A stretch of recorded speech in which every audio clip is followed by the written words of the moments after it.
Okay, this is gonna be the duo ohm guide.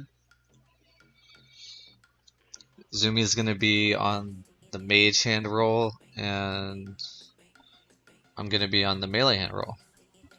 So when you first run in, you're not gonna know what side ohm's gonna spawn on, but you want to make sure you have your Dragon Warhammer on, because you're gonna spec the melee hand once. Okay, so we both spec. Alright, so this is important. If Ohm's head turns towards the melee hand, then you have it set correctly. You basically want it to be the same set as melee set skip. So what the mage hand does is spec the hand once and then runs to this tile right here. That's so the head will look towards mage hand, and we'll see my character is gonna run here. Alright, so Zumi didn't run all the way here, but she attacked the hand. So if she does damage to the hand, the head will look towards mage. If she splashes, then it's going to look middle. So let's see what happens. Alright, so she did damage. So the head looks towards mage hand. So right now it's set. So basically what happened was the special was going to occur on melee side when it looked melee, but no one was on melee side whenever I ran to this tile.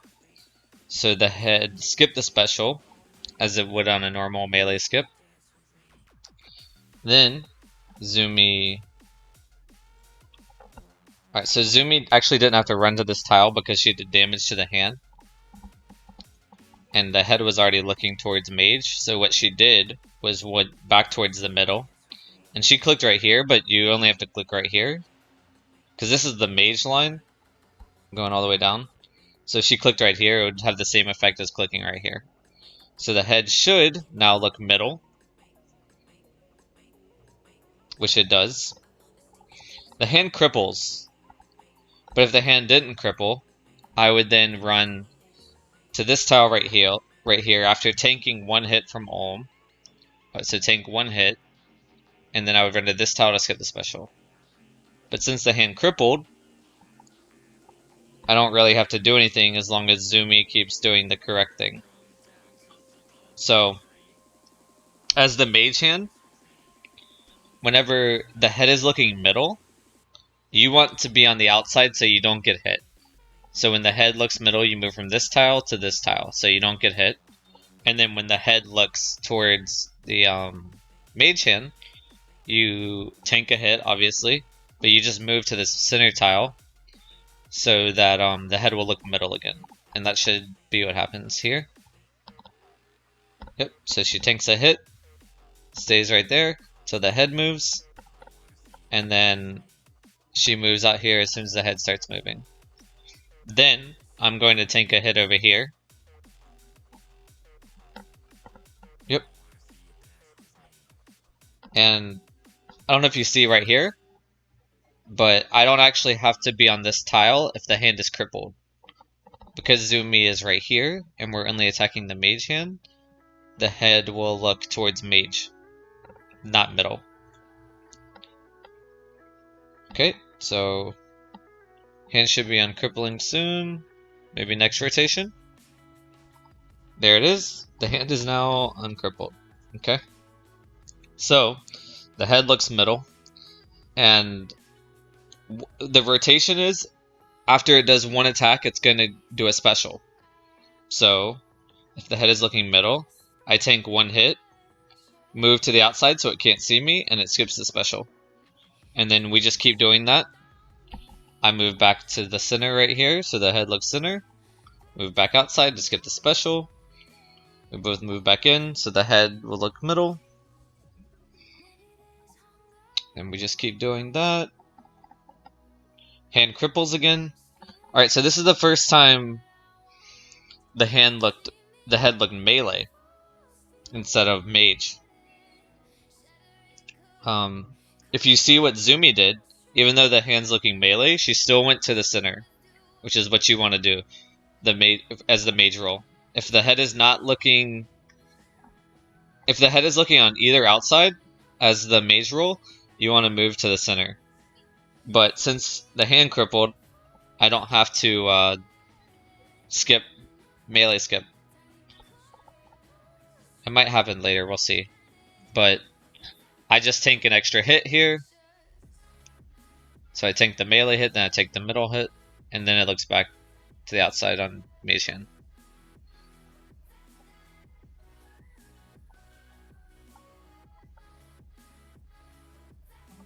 Alright, when the hand dies, you just kill the hand like normal.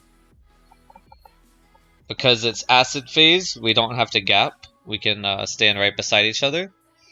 And you want to do that so you can easily dodge the lightning if you're closer to the inside. You have more reaction time to dodge the lightning. Alright, so we get teleports. Oh, somehow we didn't get any damage. Now, you don't have to do this where Zumi's running over here. That's just extra.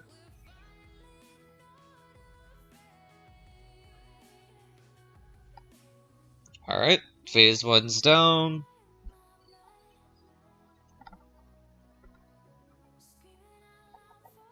So what you're going to do is you're going to get ready to spec the melee hand again. And Zumi actually makes a little bit of a mistake here, but I'll point it out when Olm's hand spawns. Okay, so we should be swapped. The melee hand should be here, and the mage hand killer should be here. But since I knew Zumi was going to go here, I went ahead and took her spot. And basically, why you want to do that is because when Olm turns his head, if no one is when Olm spawns, if no one is standing in the middle, like I am right here, Olm will do a double attack. So someone needs to tank a hit in the middle. Normally that's the mage hand, so after they spec, they can run to the tile over here. But since we're swapped, we'll see what happens. Okay, I tank a hit. Alright, so I tank a hit here. Zumi instantly runs to the far side. But look, she's not attacking the mage hand. So most likely, it's going to keep looking middle. Yep, so it keeps looking middle. And what you would want is instead for it looking middle, you would want it to look mage hand.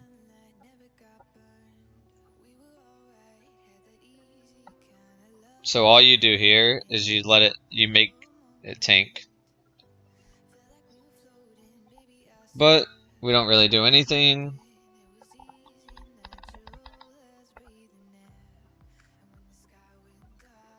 Okay, so right there, it did 2 hits on Zumi, so it's back in set.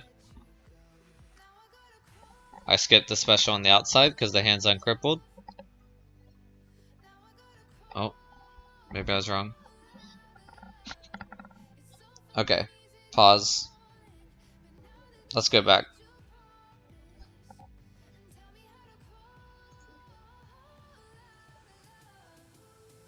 I just want to see where the hand uncripples again.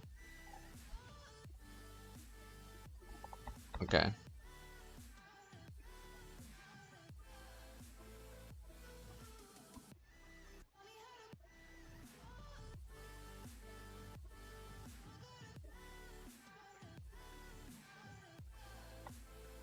Oh, I made a mistake. I went the other way.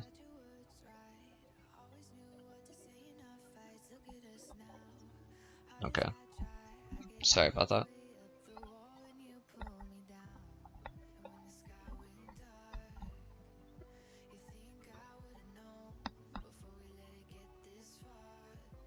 Okay, so that's where Zumi took 2 hits. It looked at her, and then it kept looking at her because she didn't go middle soon enough. Okay, head looks middle. Hand uncripples. It looks mage hand again. Okay? So a special occurred as the head is looking middle.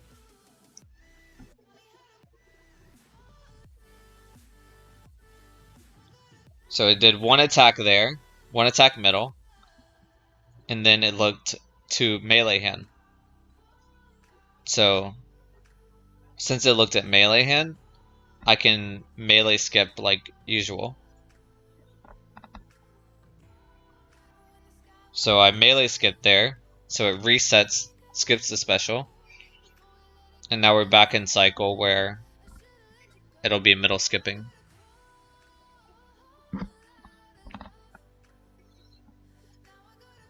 If instead of it looking melee there, sorry, so to go back whenever it did its special, if instead it looked at mage hand instead of melee, what I would do is I would stay on this tile so that it does 2 hits here, and then we go middle so that it goes back to cycle.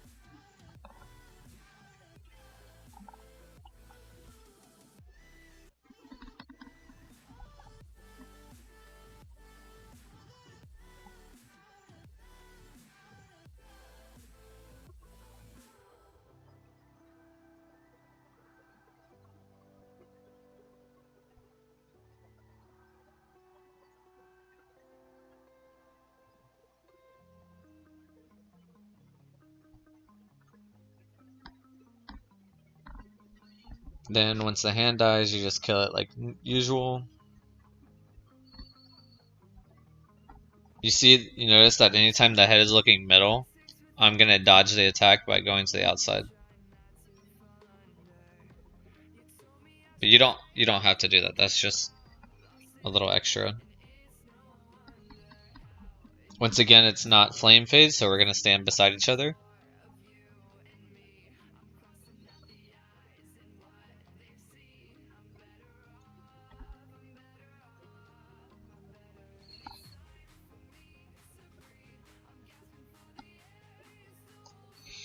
Alright. It's down. Going on to the third phase. The third phase, the melee hand will not cripple, so you don't have to worry about that. But there is a higher chance that you will be tanking 2 hits, or even more than 2 hits, as the melee. So once again, Zumi's not in the right spot. But for third phase, you both want to spec twice. So spec twice. Olm does his first attack. I instantly run. So I instantly run to this side and attack the mage hand. And luckily I hit, so the head looks towards mage hand.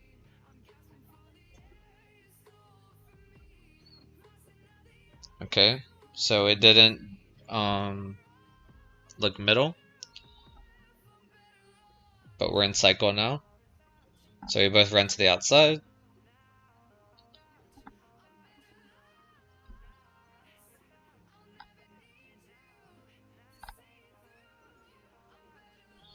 In this phase, you want to skip the flame wall, if you can. So as melee hand, if the hand looks melee, you obviously do the flame skip. And then if the hand looks middle, what you do is you take 1 step here, you wait a tick, you attack the hand, and then run to this tile.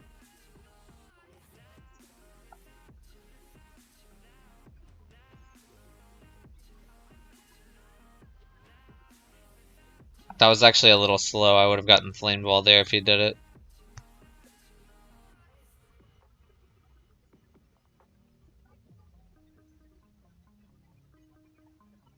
Alright, so the hand is low.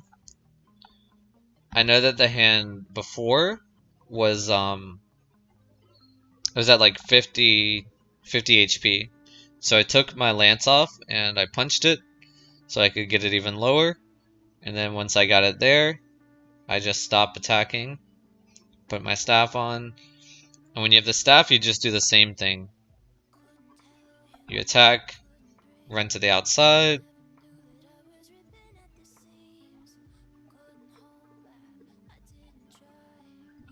And the only reason I'm running all the way in here is so I can avoid the flame wall, so it doesn't get out of sync.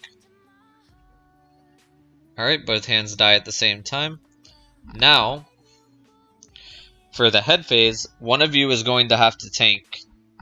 So, whoever has more brews, or if you predetermine it, one of you just tanks. So what you do is, if you're tanking, is you just stay in this area if you're on the melee side. And if you're on the mage side, you just stay in this area. You don't go to the outside unless you're about to die. If you're about to die, then you go to the outside. But one person tanks and the other person stands on the wall.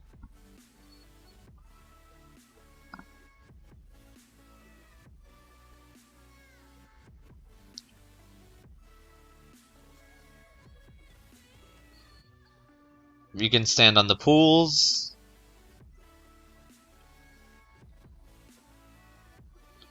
And as long as one person is in the middle, the head will always stay middle in a duo.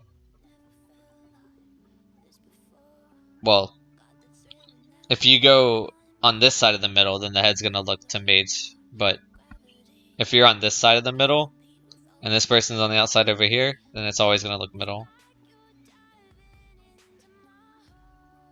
That's why I'm tanking all the hits.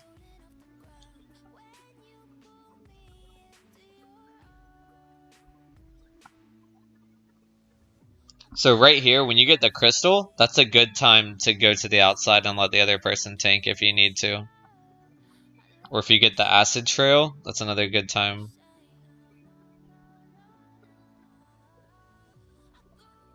But I still have like tons of brews, so I'm not even worried about it. Alright, so I get the acid trail.